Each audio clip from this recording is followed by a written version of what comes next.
Cidade feliz representa. No ar, a FUBRA, ao lado do produtor. Um programa informativo da Associação dos Fumicultores do Brasil. Segue, pois, o teu firme e certo rumo, a cumprir com teus nobres ideais. O programa de hoje é especial, pois teremos como tema os 70 anos da Associação dos Fumicultores do Brasil, a FUBRA, completados ontem, 21 de março. Nesta primeira parte, contamos com a presença do atual segundo tesoureiro da entidade, Benício Albano Werner. Bom dia. Bom dia, Elpidio. Bom dia também aos ouvintes que nos acompanham todos os sábados e também um bom dia especial, uma saudação especial aos nossos associados. O senhor é filho do idealizador e fundador da FUBRA, Harry Antônio Werner. Mesmo com pouca idade na época, deve lembrar sobre o início das reuniões que resultaram na criação da FUBRA. Sem dúvida, né, Elpidio, como a gente sempre estava correndo por aí, gurizada, né, 7 anos e uns 5 meses, a gente viu um movimento diferente. O porquê de sentar uma vez na nossa casa comercial e outra vez na casa da comunidade onde morava nosso professor, Albino Pedro Senem, e também sempre acompanhava o padre Emílio Baques nessas reuniões. E com esse despertar que a gente teve, a gente começou a se interessar por que está acontecendo isso aí. Na verdade, esses encontros foram um resultado de um prejuízo de granizo muito forte no nosso distrito lá de Formosa, e isso fez com que os produtores fossem atrás das autoridades. E na época, sempre quem eram as maiores autoridades, né? Era padre e professor. E o político, né? Como o pai era vereador, então foram procurados e eles então se sentaram, mas temos que colocar um pontinho antes. Antes de eles realmente se organizar em termos de associação, isso foi um pedido do próprio governador na época, o Hildo Meneghetti, porque eles foram direto lá para ver se tinha verba para essa finalidade. Aí a orientação dele foi essa: se reúnem numa entidade de classe e aí sim nós voltamos a conversar. E a criação do sistema mutualista, como ocorreu? Bom, isso aí foi, na verdade, num segundo momento, né? A fundação se deu em 21 de março de 1955, os objetivos, lógico, traçados, o estatuto em parte pensado e vamos dizer, um pré-projeto de estatuto por essas 3 pessoas, né? E depois quem alinhou mais o próprio estatuto foi o contador Bruno Miller e também aí já o advogado, o Dr. Patrick Francis Fairo. Então, feito isso ali, a orientação foi de procurar, são 3 deputados federais, o Daniel Faraco, o Nestor Yost, que era da nossa região, né, e o Fernando Ferrari. E eles então agendaram um encontro no Ministério da Agricultura e outro encontro com a Companhia Nacional de Seguro Agrícola, e levaram essa preocupação para eles. Lá não tiveram êxito nem na Companhia de Seguros e também não no Ministério da Agricultura. Aí voltaram e começaram a pensar de que forma fazer esse primeiro regulamento. Aí sentaram de novo 3 pessoas ali: o meu pai, o Teos Pis, o Albino João Schmidt, aí ainda não o padre Emílio nessa vez, mas sim o padre Luiz Miller, que na época era do Círculo Operário de Santa Cruz do Sul. Então eles começaram a elaborar o regulamento. Aí, lógico, depois sempre de novo com o auxílio e a finalização do regulamento, com o apoio do contador Bruno Miller e do Dr. Patrick Francis Fairo. Feito isso ali, eles tiveram que fazer curso. Onde conseguiram fazer esse curso? primeiramente só foi o pai, foi através da Secretaria da Agricultura do Estado do Rio Grande do Sul. Eles que deram orientação de como fazer o seguro. Aí quem entrou como auxiliar foi o Louis Putmiller. Então são essas pessoas que criaram o regulamento e implementaram de como fazer com o auxílio da Secretaria da Agricultura do Estado do Rio Grande do Sul. Aí então em 1956, 5 de novembro, foi o primeiro ano, então 56, 57, somente 103 associados fizeram. Como todos os associados que foram atingidos receberam sua indenização, já em 57, 58, 861 se inscreveram. E em 1959 e 60 já eram 5.332 5.332 associados. Na época, até 1963, era só o Rio Grande do Sul. E enquanto o Rio Grande do Sul, a FUBRA, Associação dos Fumicultores, não, era a Associação dos Plantadores de Fumo em Folha do Estado do Rio Grande do Sul, receberam o auxílio, subsídio, vamos dizer assim, do governo do Estado. E com esse subsídio recebido pelo governo do Estado, eles conseguiram também pagar esses benefícios aos associados atingidos. E isso criou uma credibilidade, porque primeiramente não se sabia se você paga para o sistema mútuo a sua contribuição, se você vai receber. Mas como eles receberam seguidos, sempre nos anos atingidos, isso aí fez com que a confiabilidade dos produtores na entidade crescesse. Isso aí foi tanto que, a partir de 1963, a própria associação e também o próprio reconhecimento das empresas fumageiras fez com que a associação se estendesse para Santa Catarina e Paraná. Porém, aí aconteceu um diferencial. Como nós passamos a ser nacional, aí nós não tivemos mais o apoio de subsídio do Rio Grande do Sul e o próprio associado teve que então arcar com um valor maior para que então a gente conseguisse fazer que o sistema mútuo seguisse adiante. Uma bela e sólida história alicerçada no objetivo de levar o melhor aos produtores de tabaco. O senhor já conta com quase 50 anos de atividades na FUBRA.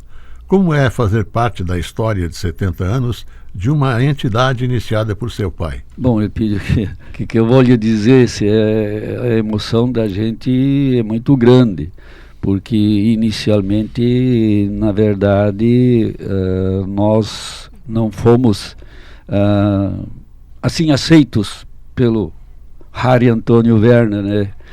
Imagina, muito durão, mas o acontecimento foi por causa de um colega de faculdade que foi o Heinz Graulow, que estava já na diretoria. E aí então, como ele foi admitido em 1º de novembro de 1974, em 75 de julho tinha eleições e ele entrou como secretário da diretoria, e aí ele me convidou para que eu fizesse o trabalho que ele vinha fazendo. Uma vez que nós se conhecíamos e éramos 2 bacharéis em ciências contábeis, e aí sim, e o próprio pai na época então disse, não, você é que vai escolher com quem você vai querer trabalhar. E aí então com isso eu tive essa oportunidade de entrar e trabalhei inicialmente como auditor interno e acumulando depois como a parte contábil quando o contador que estava saiu. E assim a gente foi crescendo, a gente foi trabalhando, a gente foi se inteirando cada vez mais, inclusive fazendo o curso de avaliador, que era imprescindível também. E aí em 1983 a gente entrou na diretoria como tesoureiro, e aí eu fiquei como tesoureiro até 2006, aliás, até 2007, quando então passei a passar a ser o presidente da entidade durante 16 anos e agora voltando para o segundo tesoureiro, mas continuando também com a função de diretor financeiro da Agrocomercial Afubra. Então é uma vivência longa que a gente tem, e o importante é que a gente sempre teve no meio dos colegas um apoio muito forte, e isso que faz. Como todos por um e um por todos, isso também serviu para nós que trabalhamos na Afubra. Então quero deixar uma homenagem para todos os que iniciaram, criaram a associação, para aqueles que contribuíram com seu labor durante todos os anos e também os que estão atualmente trabalhando junto com a gente. Então eu fico assim muito grato por ter tido essa oportunidade, e devo também dizer que agradecer que o Heinz Gralo se lembrou de mim na época para ingressar na associação. Obrigado, seu Benício, pela sua participação, e um bom dia. Bom dia também a você, bom dia a todos os nossos ouvintes, e um excelente e abençoado final de semana. Com o trabalho incansável e transparente das diretorias e conselheiros, a Afubra foi crescendo e ampliando seu campo de atuação, sempre tendo em vista os objetivos deixados pelos fundadores. Vamos conversar com o atual presidente da Afubra, Marcílio Drescher. Bom dia, seu Marcílio. E a saudação especial nesta data comemorativa, inclusive nesse programa de hoje. Então quero deixar desde já meu grande abraço a todos os ouvintes. A Afubra conta com diferentes ações e atividades e está de parabéns pelo excelente trabalho que vem desenvolvendo há 7 décadas de existência. Uma mensagem final, presidente. Bem, eu diria que tudo isso que foi construído, consolidado, edificado, digamos, no sentido da confiança, do mutualismo, principalmente do trabalho mútuo, todos se ajudando, parcerias, e aí cabe destacar que o carro-chefe continua sendo o mutualismo, aquilo que o ex-presidente Benício relatou da construção do mutualismo como um propósito da defesa do nosso produtor do tabaco foi o mais preponderante, que chegou a consolidar toda essa bela história, essa trajetória que hoje comemoramos. Então, o sistema mútuo, ele foi se consolidando, se construindo no decorrer dos anos, como já foi dito. Também cabe destacar aqui dentro desse cenário que o que é mais importante, um trabalho muito eficaz, eficiente, renomado e serve de exemplo para outras culturas, é a apuração do custo de produção, para se ter uma base para a negociação de preço do tabaco. É muito complexo esse custo de produção do tabaco, ele é diferente de tantas outras culturas, mas hoje temos um sistema com muita eficiência e a nossa equipe faz isso com muita dedicação. Isso foi consolidado no decorrer das décadas. Também nesse sentido, a luta pela garantia do produtor poder continuar tendo a certeza de poder produzir e ter rentabilidade mínima nesse setor. Por isso que o tabaco é referenciado como uma cultura para as pequenas propriedades rurais. A expansão das lojas na área comercial, sempre focando nas áreas onde temos a maior concentração de produtores associados, áreas produtoras de tabaco. Então temos hoje uma vasta rede nos 3 estados, centralizados e regionalizados dentro dessas áreas de produção de tabaco, para melhor atender o nosso associado e, por consequência, também demais clientes que têm um objetivo da diversificação na sua propriedade.